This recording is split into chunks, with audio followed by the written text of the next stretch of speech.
Hey guys, tonight we drift softly into the hidden veins of the Roman Empire. Into places most eyes never lingered, into spaces beneath feet and behind walls. Into the quiet work that made greatness feel ordinary. Settle in gently, let the room dim, let the noise of the day loosen its grip.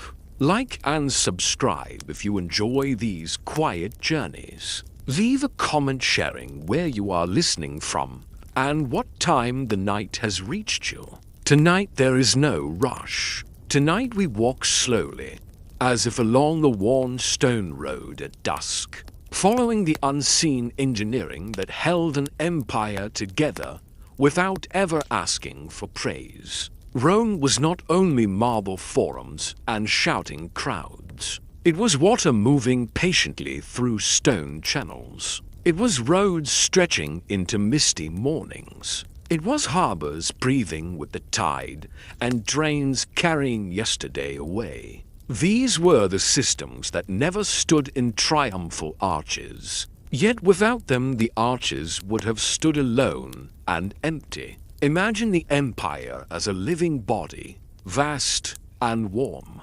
stretching from misty Britannia to sunburned Syria. The emperors were the face, the legions the arms, the laws the voice. But beneath all of it flowed quieter things, arteries of water, nerves of stone, bones of concrete and gravel. They did not glitter, they endured. As we move tonight, we will not hurry from monument to monument. We will linger in the spaces between. We will listen for the echo of water in vaulted tunnels. We will smell wet limestone and iron tools. We will feel the calm confidence of builders who believed that what they laid down would outlast them, and often did. This is a story meant to be listened to with half-closed eyes. A story of labor done in silence. A story of engineering so reliable that it disappeared into daily life. Let your breathing slow as Rome wakes somewhere far away, not with trumpets, but with the soft murmur of infrastructure beginning another day. As the first pale light creeps over the hills, before the city stirs, water is already on the move. High above valleys and low beneath fields, aqueducts begin their endless task, carrying life from distant springs toward crowded streets. The Romans did not invent the aqueduct, but they perfected it with a patience that feels almost monastic. Long before the sun touches the roofs of the city, surveyors had walked these routes, measuring slopes so gentle that water barely noticed it was descending. Vitruvius wrote of gradients measured in fingers and fractions, of channels sloping just enough to move water without tearing the stone apart. Too steep, and the force would crack the masonry. Too flat, and the water would stagnate, growing foul. So they learned to listen to water, to follow its temperament. The aqueducts often began in lonely places, in hills where springs whispered out of rock. These sources were protected with small shrines and careful walls, because contamination at the beginning would echo all the way to the city. The channels themselves were usually hidden, covered with stone and earth, running like buried thoughts across the countryside. Only when a valley interrupted their quiet path did they rise into arches. Those long processions of stone that now define Roman engineering in our imagination. The Pont du Gard stands in southern Gaul as one such moment of visibility. But even there the true miracle is not the height or beauty. It is the slope. Over nearly 50 kilometers, the water drops only a few meters. Standing beside it, you can almost feel the calm confidence of its builders, trusting gravity, trusting time. Maintenance was constant and unglamorous. Slaves and freedmen descended into channels to scrape away mineral deposits, the calcium slowly narrowing the flow. They worked by lamplight, breathing damp air, their tools ringing softly against stone. Pliny the Elder noted the expense of aqueduct upkeep, yet also its necessity. Without fresh water, Rome would choke on its own density. Fountains would fall silent, baths would cool, sewers would back up. So the aqueducts were guarded by law, with severe penalties for illegal tapping. Even so, farmers sometimes bored holes into channels to steal a private stream, and inspectors followed the lines, listening for leaks, watching for suspicious greenery where water escaped. There was quiet humor in this eternal chase. The water wanted to wander. Rome wanted it disciplined. As the morning grows brighter, the water reaches the city, spilling into distribution tanks, where it is divided again and again, like thought branching in a mind. Lead pipes carried it onward, and here the modern world often shudders, whispering about poison. The Romans themselves debated the quality of water in lead conduits. Vitruvius warned of unhealthy effects, preferring clay pipes, yet lead remained popular because it was workable and durable. Perhaps the constant flow reduced risk. Perhaps the scale of the system diluted danger. The truth drifts somewhere between alarm and acceptance, much like the water itself. What matters for our quiet walk is the sensation of abundance. In a pre-industrial world, Rome had water in quantities that medieval cities could barely imagine. It flowed day and night, singing softly in fountains, steaming in baths, washing streets clean. It made the city feel alive even in sleep. But as the sun climbs higher over the arches, our path follows another unseen thread, one that binds the empire not with water, but with stone and dust. Roads. Roman roads did not shout their importance. They simply went on, straight when possible, relentless when not. The Appian Way began as a military project, a hard spine pushed southward from Rome. Yet it soon became something more intimate. Merchants walked it. Farmers led animals along its edges. Funerary monuments lined its sides, because to be remembered was to be seen by travelers. Construction followed a ritual rhythm. Surveyors marked the line. Laborers dug deep trenches. Layers of stone were laid, from rough foundations to tightly fitted paving slabs. The camber of the road shed rain. Ditches carried water away. Even today, standing on surviving stretches, you can feel the intention underfoot. This was not a path worn by chance. It was imposed gently but firmly upon the land.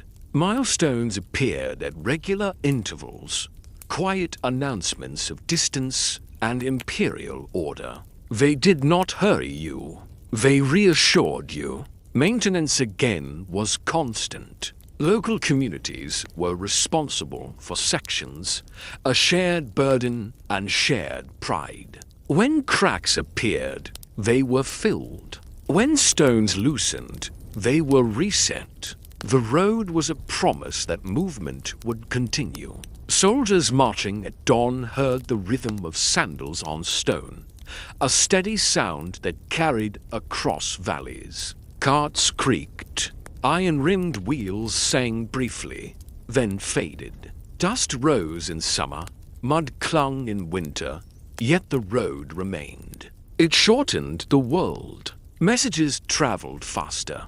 Grain moved more reliably. The empire felt less like scattered lands and more like a continuous surface. There was subtle humor here too. The saying that all roads lead to Rome was not official policy, yet it became emotionally true. The city pulled the world inward along these lines, like gravity. By midday, heat settles on the stones, and the roads shimmer slightly. Our quiet journey turns toward the edges of land, where stone met sea. Roman harbors were another kind of invisible triumph. They did not rely solely on natural bays. Where the coast was open and hostile, engineers intervened. At Caesarea Maritima, Herod the Great, under Roman influence, built a harbor where none should have existed. The secret lay in concrete that could set underwater, a mixture of lime and volcanic ash known as pozzolana. Poured into wooden forms beneath the waves, it hardened slowly, embracing the sea rather than resisting it. Breakwaters rose, calming the waters within. Ships entered with relief, sails slackening, hulls creaking gently as they met stillness. Warehouses lined the quays, storing grain, wine, oil. Cranes turned slowly, powered by human muscle and clever gearing. The smell was distinctive. Salt, tar, wet rope, fish. Harbors were places of arrival and departure. Yet their true importance lay in reliability. Rome depended on grain fleets from Egypt and Africa. If storms delayed them, hunger followed. So harbors were watched, repaired, extended. Storm damage was assessed not with despair, but with calculation. Concrete could be poured again. Stone could be reset. The sea was powerful, but not unknowable. As afternoon shadows lengthen, our attention drifts beneath the city, into spaces few wished to see, yet all depended upon. Sewers. The Cloaca Maxima began as a simple drainage channel, a way to reclaim swampy ground between hills. Over centuries it grew, vaulted in stone, large enough to walk through. Water from streets and baths flushed waste away, carrying it toward the Tiber. The work was not pleasant. The air was damp and heavy, yet the effect above ground was profound. Streets were drier, disease less rampant. The city breathed easier. There is dark humor in imagining senators crossing bridges, while beneath them flowed the literal refuse of power. The Romans did not romanticize sewers. They respected them. Shrines stood at entrances. Small acknowledgments of the forces contained below. Maintenance crews descended to clear blockages, working by torchlight, their footsteps echoing in the tunnel's curve. Above, life continued, unaware. As twilight approaches, mills come into view, often overlooked in grand histories. Watermills lined rivers and aqueduct outflows, converting steady flow into steady labor. Grain poured in, flour came out. The sound was a low, constant turning. Wood against wood, water against paddles. These machines freed human hands, feeding cities with quiet efficiency. At Barbegel in Gaul, a complex of mills cascaded down a hillside. A factory before factories had a name. Water dropped from one wheel to the next, energy stepping down patiently. It was not beautiful in the way temples were. It was more comforting. It meant bread. As night begins to settle, lamps are lit, and the city does not fall silent. Infrastructure works in darkness as it does in light. Water still flows. Roads still wait. Harbors still cradle ships. There is a sense of continuity that invites sleep. The Romans built for eternity, Or so they said, until earthquakes whispered otherwise, until neglect crept in, until empires shifted. Yet many of these systems endured long after emperors were forgotten. Medieval towns reused Roman roads. Aqueducts inspired new ones. Concrete secrets slept in ruins, waiting for rediscovery. As you listen, let the image soften. Stone arches against stars, a road vanishing into shadow, water murmuring endlessly. This is only the beginning of our journey through Rome's unseen engineering. The night has deepened now, and Rome rests beneath a veil of stars. Yet nothing truly sleeps.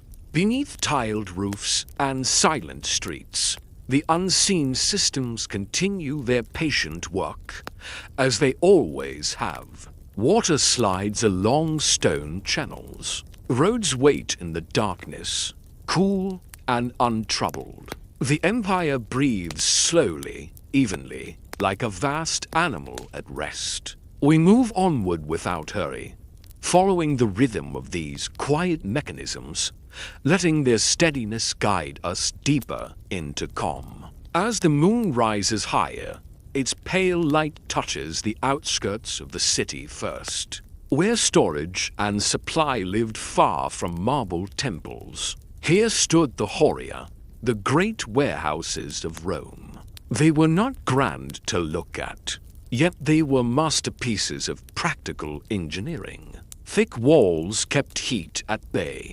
Raised floors allowed air to circulate, protecting grain from damp and rot. Doors were reinforced, locks carefully designed, because inside lay the city's future meals. Grain from Egypt, Africa, and Sicily rested here, poured into bins that smelled of dust and sun. The flow of grain was regulated as carefully as water. Officials measured, recorded, inspected. Rats were the eternal enemy, and so cats lingered, half-wild, slipping between shadows. When shortages threatened, it was not the emperor's speeches that mattered first, but these structures quietly holding enough to endure another season. The Horia did not inspire poetry, yet without them the city would have known panic far more often. Nearby, river engineering shaped daily life just as subtly. The Tiber was both gift and threat. It carried goods deep into the city, barges gliding slowly upstream with the help of towpaths, where men and animals pulled against the current. But the river also flooded, spreading mud and destruction. Roman engineers responded not with denial, but with adaptation. Embankments were raised, quays were strengthened, warehouses were built with higher foundations. Floods still came, but they were anticipated, absorbed, endured. The river was not conquered. It was managed, respected, allowed its moods, listening to the imagined lap of water against stone. There is something soothing in this acceptance. Beyond the city, as the hours drift past midnight, our path follows canals and drainage works across the countryside. Roman agriculture depended on more than fertile soil. It depended on water guided with care. In marshy regions, drainage channels transformed unhealthy wetlands into productive fields. In drier lands, irrigation ditches carried life outward from rivers and springs. These were local works, often built by communities rather than imperial decree. Yet they followed shared principles: gentle slopes, regular maintenance, collective responsibility. The smell here is earthy, damp reeds, and turned soil. Frogs call softly. The empire's strength was not only in legions, but in farmers sleeping peacefully, trusting that water would arrive when needed. As the night turns toward its quietest hour, we come to bridges. Roman bridges were more than crossings. They were statements of confidence. Stone piers anchored deep into riverbeds. Arches distributed weight with elegant efficiency. Many bridges combined road and aqueduct, water and people sharing the same structure, each unaware of the other. Standing beneath one in imagination, you can hear footsteps above, water murmuring beside you, and the river flowing below, all moving in layered harmony. Some bridges bore inscriptions naming emperors. Others remained anonymous, their builders content with function alone. Floods tested them, ice pushed against them, yet many endured for centuries, long after the names carved upon them lost meaning. There is gentle irony here. The most durable legacies were often the least celebrated. Palaces crumbled, statues toppled, bridges carried on.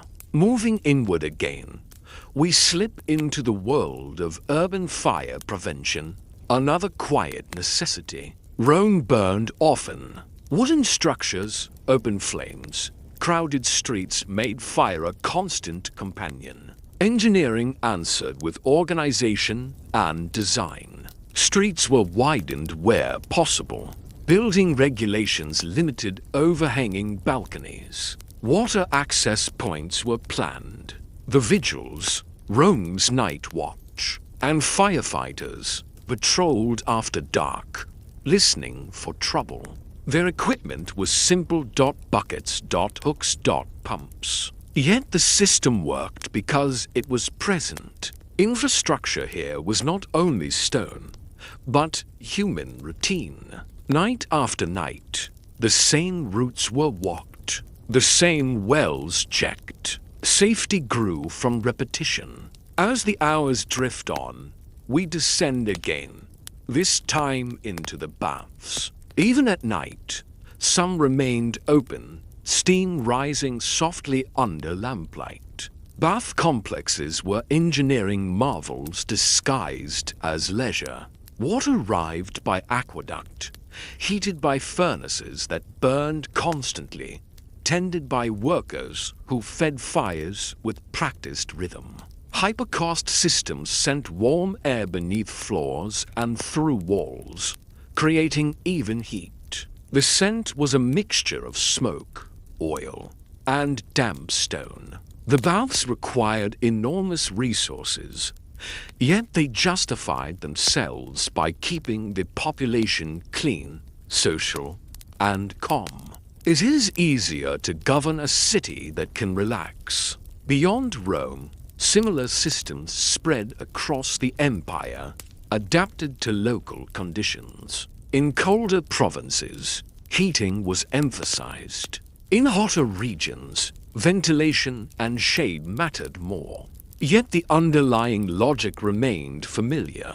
Infrastructure was flexible, not rigid. It learned. As the eastern sky hints faintly at dawn, we reach the quarries and workshops where raw materials became order. Stone was cut, shaped, transported with careful planning. Roads led directly to quarries. Rivers carried heavy loads on barges. Cranes lifted blocks with slow authority. Even here, engineering favored patience over force. Levers.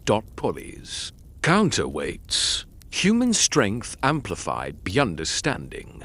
The soundscape is steady, stone on stone. Wood creaking, no shouting, just work. Nearby, brickworks fired thousands of uniform pieces, stamped with marks identifying workshops and dates. These stamps now whisper to archaeologists across centuries, quiet signatures of labor. Brick allowed speed and consistency. Combined with concrete, it freed architecture from strict dependence on cut stone. Walls rose faster. Repairs became easier. The city could change without collapsing.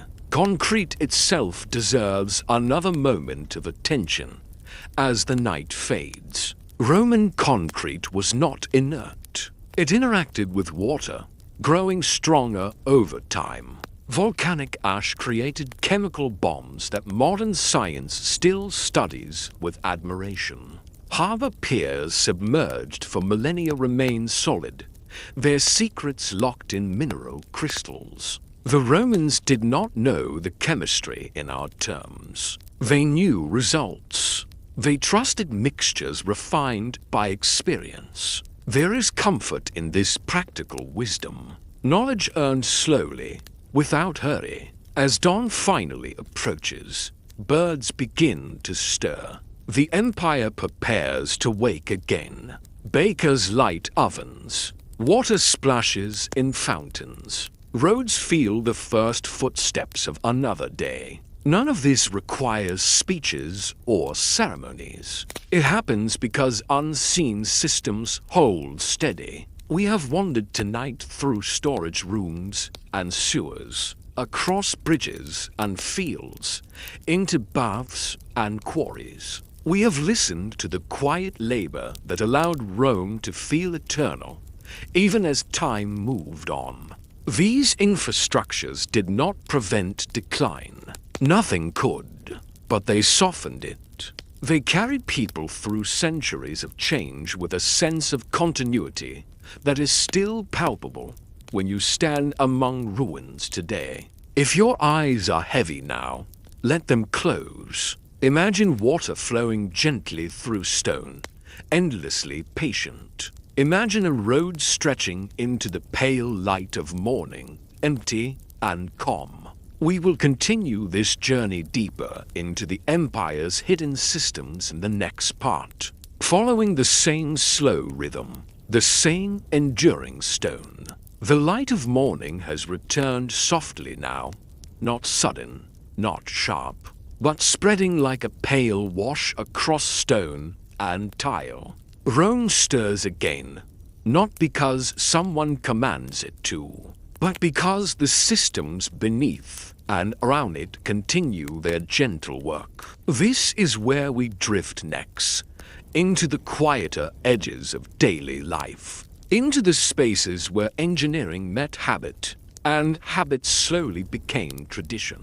Let your breathing remain slow as we move forward, unhurried, following the same compulse that guided Roman builders for centuries. As the city wakes, the first sounds are practical ones. Doors opening, sandals brushing stone, the splash of water in courtyards. That water, so easy to take for granted, was carefully apportioned. Costella, the distribution tanks, stood like quiet conductors of an unseen orchestra. Water entered under gentle pressure, then divided into channels serving fountains, baths, workshops, and private homes. The order of priority was fixed.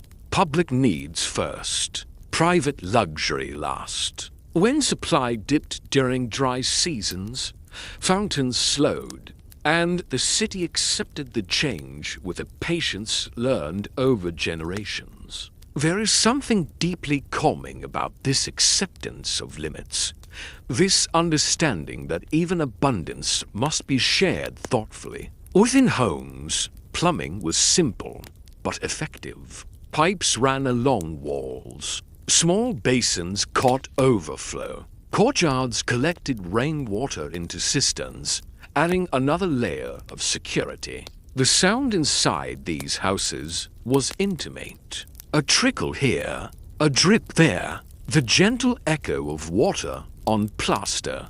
It was not silence, but it was soothing. Beyond water, Rome's engineers also shaped air and light. Urban planning favored narrow streets in some districts, not by accident, but by climate awareness. Tall buildings shaded walkways, keeping them cool under the Mediterranean sun. In hotter provinces, this mattered even more.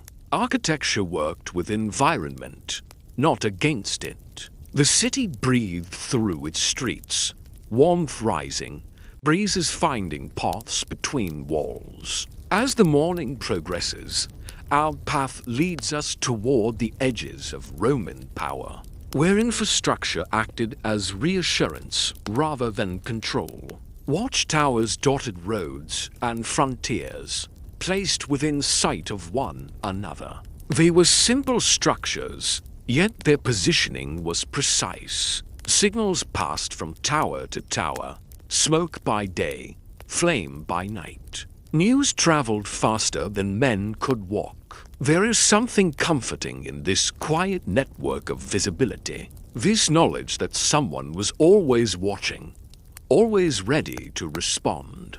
Frontier engineering reached its most famous expression in walls and fortifications. Hadrian's wall stretched across northern Britannia, not as an impenetrable barrier, but as a managed boundary. Gates allowed passage, roads ran along it, forts anchored it. The wall organized movement, filtered it, slowed it. Soldiers stationed there lived ordinary lives shaped by routine. They repaired stonework, cleared drains, maintained roads. Even at the edge of empire, infrastructure dominated daily existence more than conflict did. As the sun climbs higher, casting sharper shadows, we move toward the systems that supported industry. Mining was essential, and Roman engineers approached it with characteristic method. In Spain, gold mines used water on an astonishing scale. Channels carried water to reservoirs above mining areas. When released, torrents washed away earth, exposing veins of ore. The technique was dramatic, yet its preparation was meticulous. Channels had to be precise. Reservoir walls had to hold. Timing mattered. The roar of released water was brief. The planning behind it was constant. Underground, miners followed veins with lamps flickering softly, the air heavy and warm. Ventilation shafts were cut to allow fresh air in. Drainage channels carried water out. Even in darkness, engineering created a sense of order. The mines were dangerous, yes, but not chaotic. They were systems, understood and maintained as well as possible within the limits of the age. From mines, metals traveled outward along roads and rivers, feeding workshops where artisans worked in steady rhythms. Forges glowed, hammers rang, tools were produced in standardized forms, allowing repairs and replacements across vast distances. A legionary in Gaul used equipment similar to one in Syria, not by coincidence, but by design. Standardization is quiet power.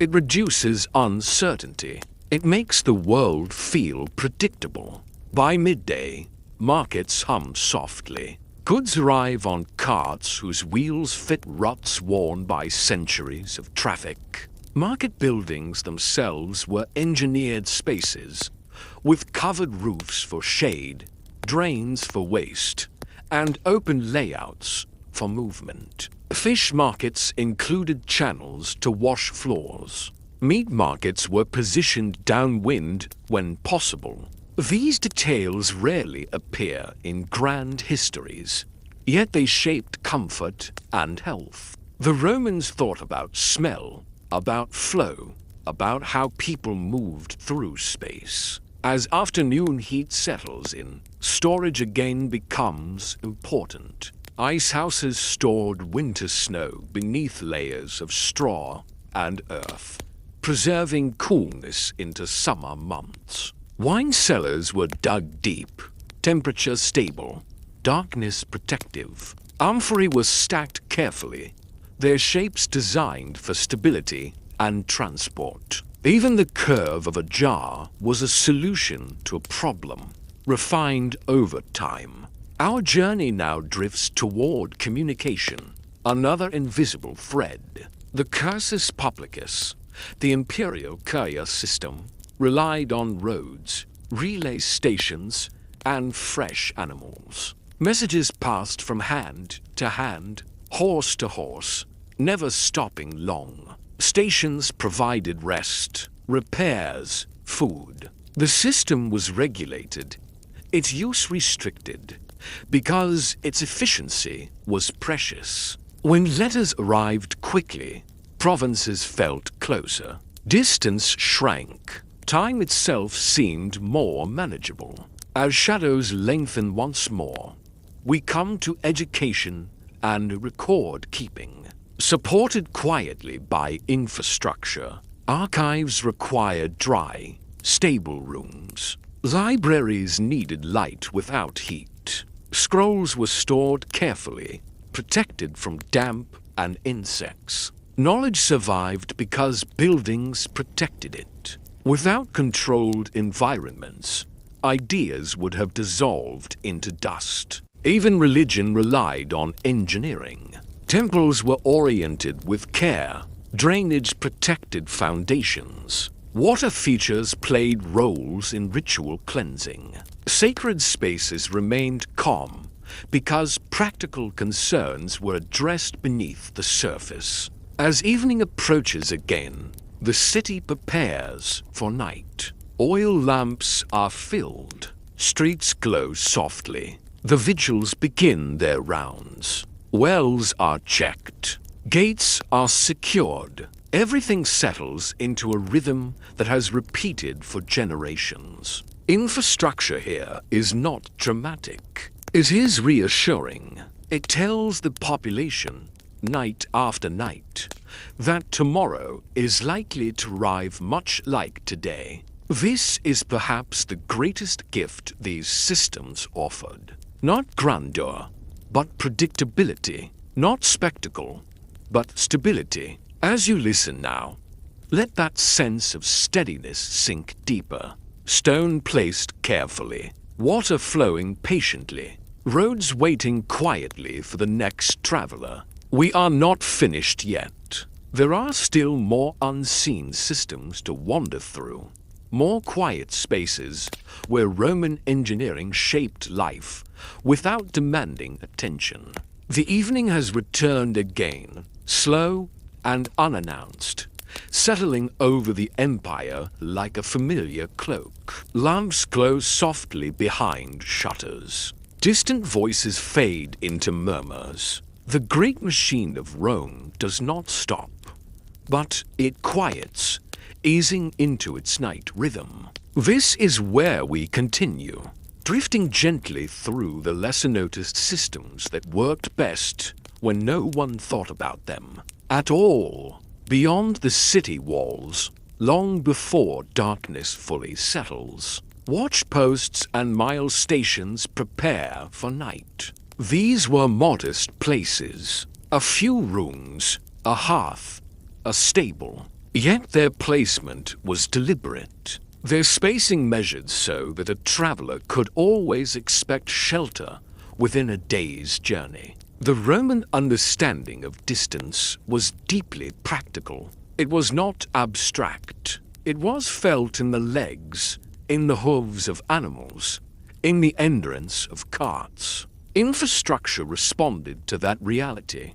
Rest was engineered. Fatigue was anticipated. Even loneliness was softened by the knowledge that another station lay ahead. As night deepens, our attention moves to lighting itself. Rome had no streetlights in the modern sense, yet illumination was carefully considered. Major intersections and public spaces were favored. Temples glowed softly during festivals. Torches burned at gates. Private homes spilled light into streets through doorways and windows. Oil lamps were simple devices, yet their distribution networks mattered. Olive oil traveled vast distances. Its supply stabilized by storage and transport systems already familiar to us. Light depended on agriculture, roads, ports, and markets. Even darkness in Rome was supported by infrastructure. In quieter neighborhoods, sound becomes more noticeable than sight. Footsteps echo, water murmurs in pipes. Somewhere, a mill will turn slowly, never stopping, even through the night. These mills were often placed near city edges, where noise would not disturb sleep. They transformed steady flow into steady sustenance. Grain poured in, flour emerged, bread would be ready by morning. The wheel did not rush. It turned because water asked it to. Further out, on rivers and canals, barges move even at night, guided by moonlight and memory. Towpaths are walked by men who know every bend, every shallow place. Navigation was learned through repetition. Markers on banks, familiar silhouettes. The water itself was infrastructure, shaped and understood, made reliable through dredging, embankments, and experience passed down quietly. As we drift onward, the subject of waste returns, not as something unpleasant, but as a reminder of balance. Latrines were social spaces, lined with stone seats, water channels flowing beneath. Sponges on sticks served where paper would one day be. It sounds strange to modern ears, yet it worked because water was plentiful and flow continuous. Sewers carried waste away, but also rainwater, preventing stagnation. The system relied on constant movement. Nothing was allowed to linger too long. There is a lesson here, one the Romans practiced without poetry. Flow prevents decay. Outside the city, cemeteries line roads, their placement intentional. Burial within city limits was restricted, not only for ritual reasons, but for sanitation. Engineering supported belief. Drainage protected graves. Roads provided access for remembrance. Even in death, infrastructure shaped experience. As the night reaches its deepest point, our thoughts turn to timekeeping. Rome measured time with shadows and water. Sundials marked hours by day. Clepsydre measured time by flow, water dripping steadily from one vessel to another. Courts relied on them. Speakers timed their words by them. Time itself became something engineered, regulated, shared. The sound of dripping water in a clepsydra is soft, repetitive, almost hypnotic. It reminds us that Roman life moved to rhythms slower than ours, yet no less precise. Military camps, too, were exercises in engineered routine. Wherever legions marched, they built standardized camps. Ditches were dug, ramparts raised, streets laid out in familiar grids. Tents pitched in the same order every night. Even in hostile territory, soldiers slept within known patterns. This repetition reduced anxiety. It created a sense of home from nothing. Engineering here was psychological as much as physical. As dawn approaches once more, farms begin to stir. Storage sheds open. Animals are led out. Tools are lifted from hooks, where they hung overnight. Many of these tools followed standardized forms, improving efficiency and repair.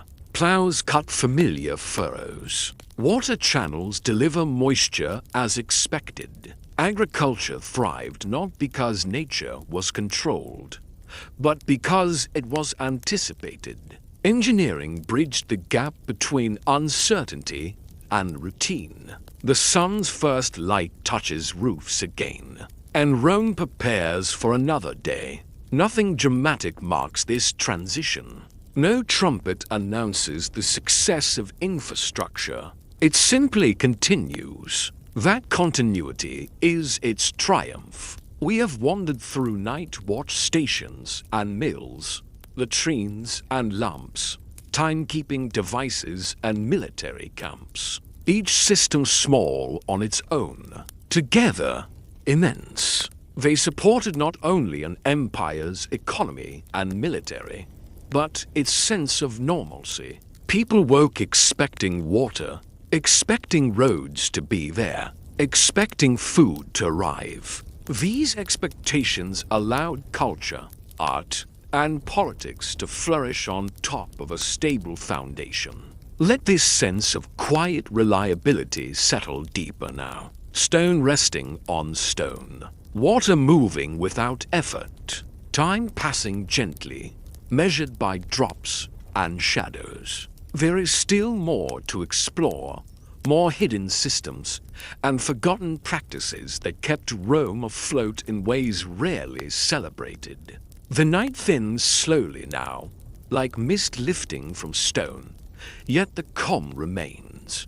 Rome breathes in a steady rhythm learned over centuries, and we continue drifting through its quieter mechanisms, the ones that rarely earned a name, yet shaped every ordinary moment. There is no hurry. These systems were never built for speed. They were built for endurance. As we move onward, our attention settles on the edges of the city again, where boundaries were less about walls and more about regulation. Gates were complex machines in their own right. Heavy wooden doors reinforced with iron swung on carefully balanced hinges. Grooves in stone guided them. Counterweights eased their movement. At night, they closed with a sound both solid and reassuring. Not final, just firm. Guards checked mechanisms daily, oiling joints, clearing debris. A gate that failed to open smoothly could disrupt trade, delay travelers, unsettle routine. So it was kept obedient through care. Near these gates, custom stations quietly did their work. Goods were weighed, records kept, taxes assessed. Infrastructure here took the form of tables, scales, standardized measures. The Roman obsession with uniformity appears again. A pound in Hispania matched a pound in Syria. This consistency allowed trust to travel with goods. Merchants could plan. Markets could function. The empire's vastness felt manageable because numbers behaved predictably. Moving back inside the city, we find workshops where everyday objects were produced in staggering quantities. Pottery kilns glowed day and night outside urban centers, their heat kept at a distance for safety. Kiln design was refined through experience. Airflow mattered. Fuel efficiency mattered. Temperatures were controlled by adjusting vents and stacking arrangements. Amphorae, tiles, lamps, and tableware emerged in familiar forms, their sameness comforting. A plate from Gaul would not feel strange in Rome. Infrastructure extended into aesthetics, shaping what people expected their world to look like. As we drift past these workshops, the smell of clay and smoke fades, replaced by something quieter. Gardens. Roman engineering did not ignore beauty. It structured it. Gardens were planned spaces, with irrigation channels feeding plants steadily. Water flowed through decorative features before returning to practical use. Shade was calculated. Paths were laid to guide movement and contemplation. Even leisure was supported by hidden systems beneath the soil. Nearby, public latrines and baths shared water infrastructure, forming loops of use and reuse. Fresh water entered, used water departed, carrying waste towards sewers and rivers. Nothing lingered unnecessarily.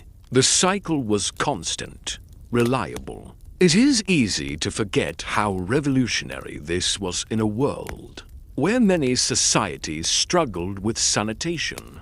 Rome did not solve every problem, but it reduced chaos through flow. As the hours deepened once more, we turned toward the empire's quieter roads, the ones not marked by triumphal stones or heavy traffic. Rural roads connected farms to markets, villages to towns. They were simpler than major highways, yet built with the same logic. Drainage first, firm foundations, surfaces suited to local materials. These roads were often maintained by the communities that used them most, a shared responsibility that reinforced belonging. To care for a road was to care for connection itself. Along these routes stood bridges small and large, some barely wider than a cart, others grand enough for processions. All followed the same principles: weight distributed, water respected, foundations sunk deep. Many survive today because they were overbuilt, not out of arrogance, but caution. Engineers assumed floods would be worse than expected. They often were right. As dawn hints again at the horizon, we arrive at the Empire's most subtle engineering achievement: administration.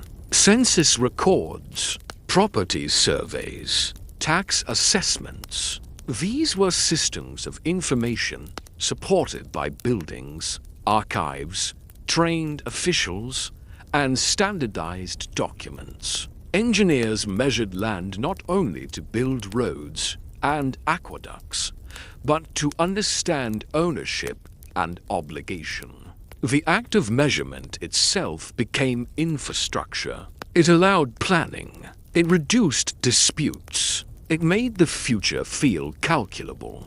Maps, though rarely surviving, guided these efforts. Surveyors used tools like the grummer to establish straight lines and right angles. Standing in a field at sunrise, aligning rods with the horizon, they transformed landscape into order. There is something meditative in imagining this work. Quiet concentration, slow adjustments, trust in geometry. As the city wakes once more, the systems we have followed remain invisible to most. People draw water without thinking of gradients measured miles away. They walk roads without noticing layers beneath their feet. They trust that gates will open, bread will bake, waste will vanish, messages will arrive. This trust is the true measure of success.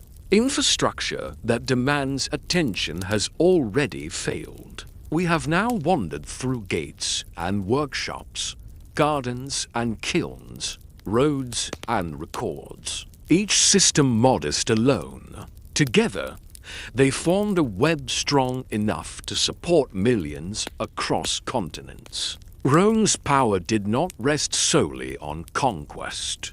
It rested on predictability, on the quiet promise that tomorrow would resemble today closely enough to feel safe. Let that feeling remain with you now. Stone steady, water patient, time flowing without urgency. We are nearing the end of our long journey, but not quite there yet.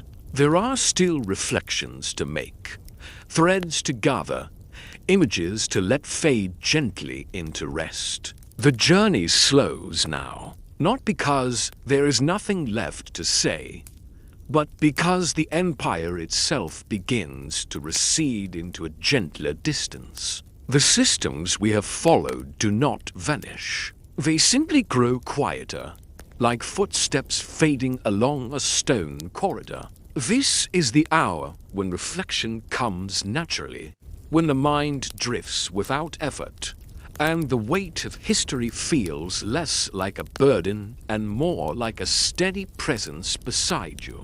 As we stand at the far end of this long Roman day, it becomes clear that the Empire's greatest engineering achievement was not any single structure. It was continuity. Aqueducts carried water, yes, but they also carried trust. Roads moved legions and goods, but they also moved expectations. Sewers removed waste, but they also removed fear. Each system reinforced the others, creating a web so reliable that most people could live their lives without ever considering how fragile such comfort might be. Over time, cracks did appear. Maintenance faltered, funds thinned, knowledge fragmented. Aqueducts broke and were patched less often. Roads narrowed under encroaching buildings. Harbors silted slowly, patiently reclaiming their space. Yet even in decline, these systems resisted collapse. Medieval travelers still walked Roman roads. Monasteries reused aqueduct channels. Bridges carried carts. Centuries after emperors were gone, infrastructure outlived ideology. Stone remembered what power forgot. There is something deeply calming in that thought. That careful work, done without spectacle, can echo far beyond its moment. Roman engineers did not know they were building lessons for the future. They were solving problems in front of them. How to bring water, how to cross a river, how to drain a street, how to keep a city clean enough, fed enough, connected enough to survive another year. The scale became enormous only because the care was consistent. As the empire faded into memory, its infrastructure did not argue or resist. It simply remained, weathered but present. Grass grew between paving stones. Birds nested in arches. Water found new paths through old channels. Even abandonment became a kind of peace. The systems returned gently to the landscape, still shaping it, still guiding movement, still influencing where people lived and how they traveled. And now, as our own night deepens wherever you are listening, it is worth lingering on the quiet emotion these remnants still carry. Standing near a Roman road at dusk, touching a bridge worn smooth by centuries of hands and hooves, hearing water flow through an ancient channel still doing its work. These moments do not shout history, they hum it. We have traced unseen lifelines across the Roman world tonight. From hills where springs were captured, to cities where water whispered through pipes. From roads stretching into misty horizons, to harbors breathing with the tide. From mills turning grain into bread,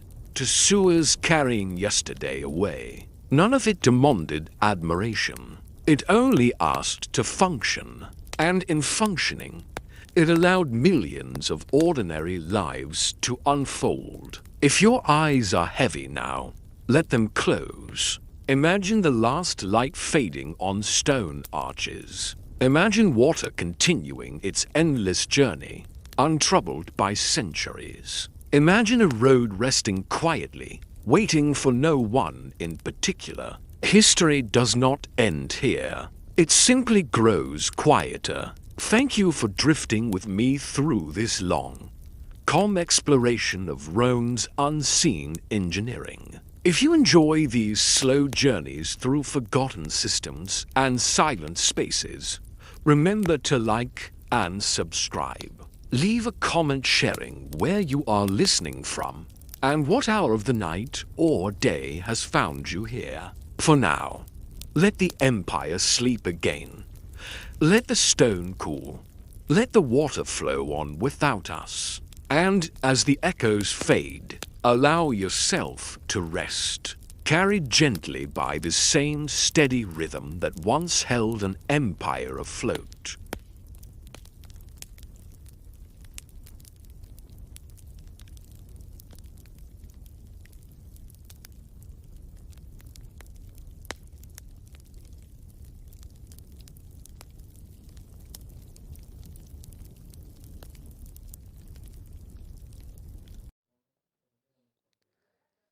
As we stand in the present moment, the river of time keeps flowing forward. What lies ahead is not written in stone, but in the choice we make today. History has shown us that every ending is a new beginning. Every fall is followed by a rise. Let us look ahead with hope and wisdom to what the future might hold. The age of unity. In the coming years, the world may become even more connected. Borders between nations will feel less important. People from different lands will work together on big dreams, healing the earth, exploring space, and solving problems like hunger and sickness. Imagine a world where every child has a school, every family has clean water, and every person has a voice. This is not just a dream, it is a possibility. History has taught us that when human unity, great things happen. From the first fire to the first spaceship, progress comes from sharing knowledge and helping one another. The stars are calling once again after the moon. Human will reach Mars.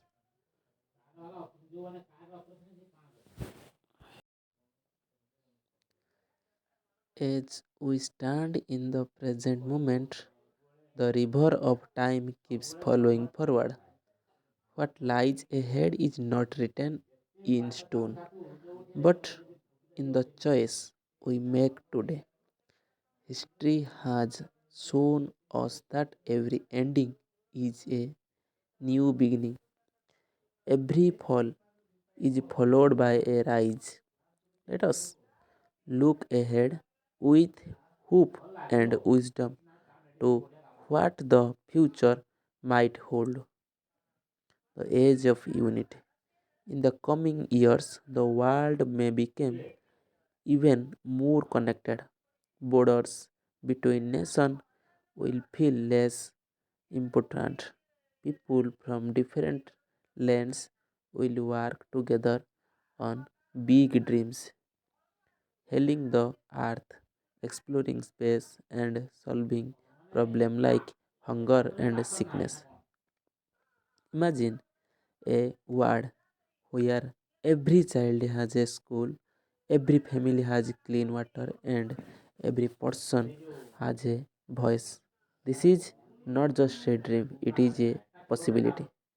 History has taught us that when human unity, great things happen.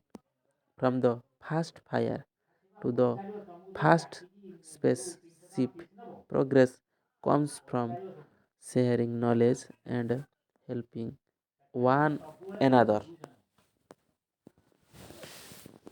The stars are calling once again after the moon. Human will reach Mars.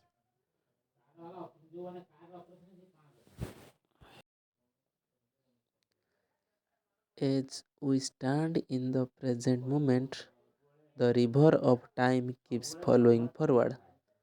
What lies ahead is not written in stone, but in the choice we make today. History has shown us that every ending is a new beginning. Every fall is followed by a rise. Let us look ahead with hope and wisdom to what the future might hold. The age of unity. In the coming years, the world may become even more connected. Borders between nations will feel less important.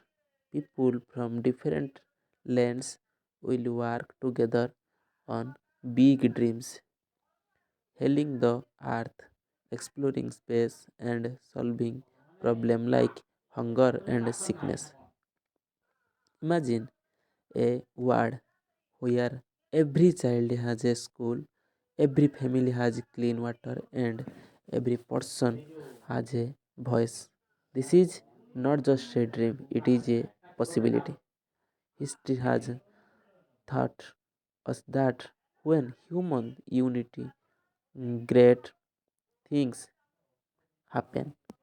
From the first fire to the first spaceship, progress comes from sharing knowledge and helping one another. The stars are calling once again after the moon. Human will reach Mars.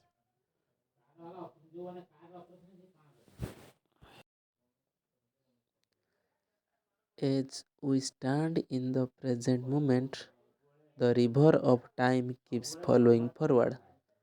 What lies ahead is not written in stone, but in the choice we make today. History has shown us that every ending is a new beginning.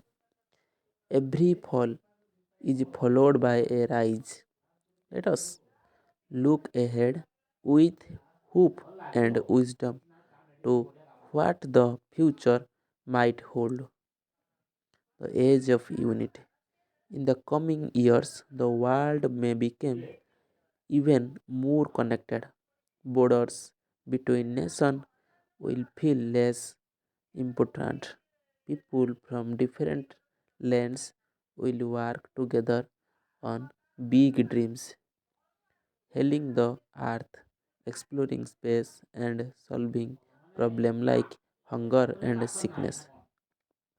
Imagine a world where every child has a school, every family has clean water, and every person has a voice.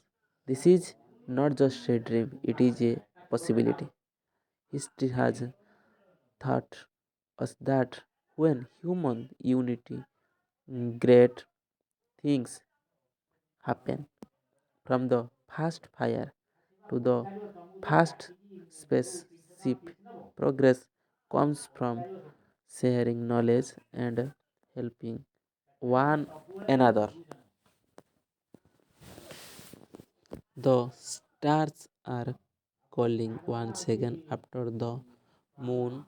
Human will reach Mars.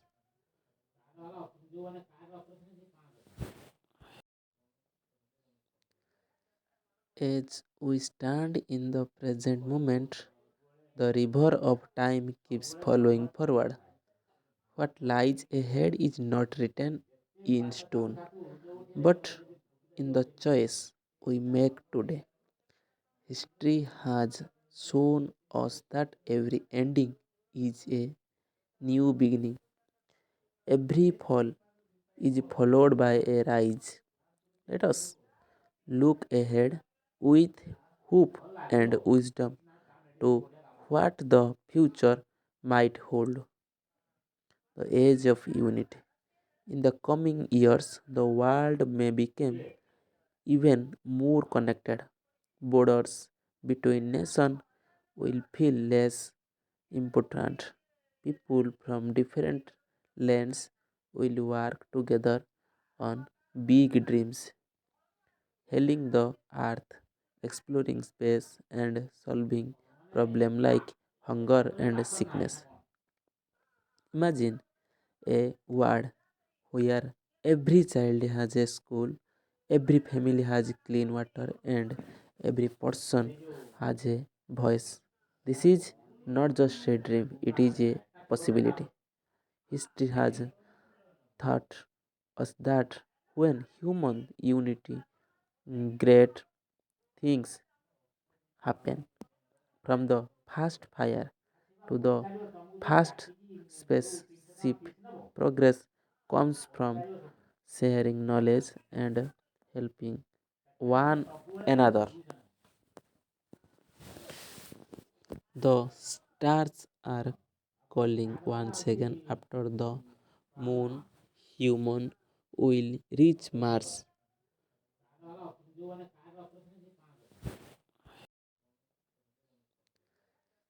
As we stand in the present moment, the river of time keeps flowing forward.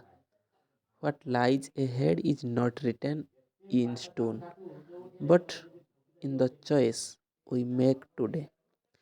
History has shown us that every ending is a new beginning.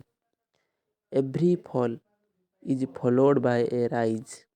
Let us look ahead with hope and wisdom to what the future might hold. The age of unity. In the coming years, the world may become even more connected. Borders between nations will feel less important. People from different lands will work together on big dreams, healing the earth, exploring space, and solving problems like hunger and sickness. Imagine a world where every child has a school, every family has clean water, and every person has a voice. This is not just a dream, it is a possibility. History has taught us that when human unity, great things happen. From the first fire to the first spaceship, progress comes from sharing knowledge and helping one another. The stars are calling once again after the moon. Human will reach Mars.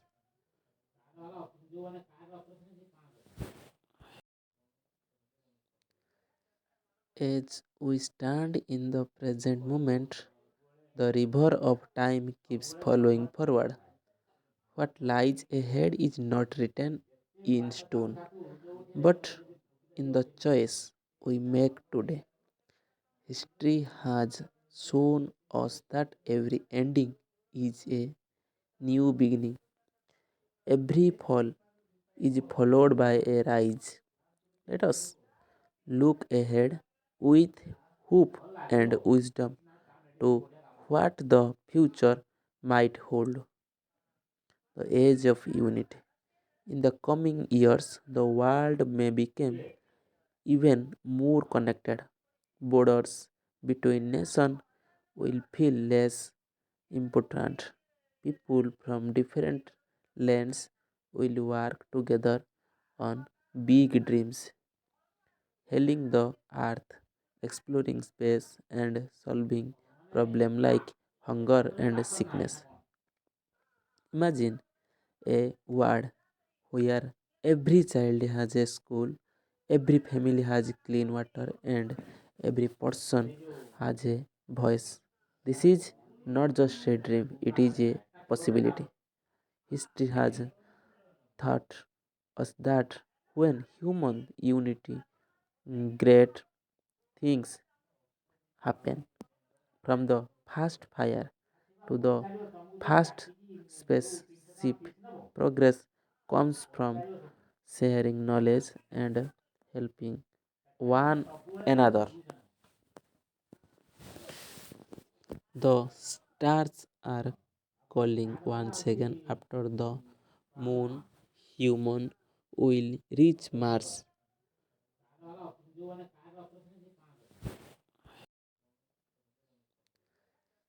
As we stand in the present moment, the river of time keeps flowing forward. What lies ahead is not written in stone, but in the choice we make today. History has shown us that every ending is a new beginning. Every fall is followed by a rise. Let us look ahead with hope and wisdom to what the future might hold. The age of unity.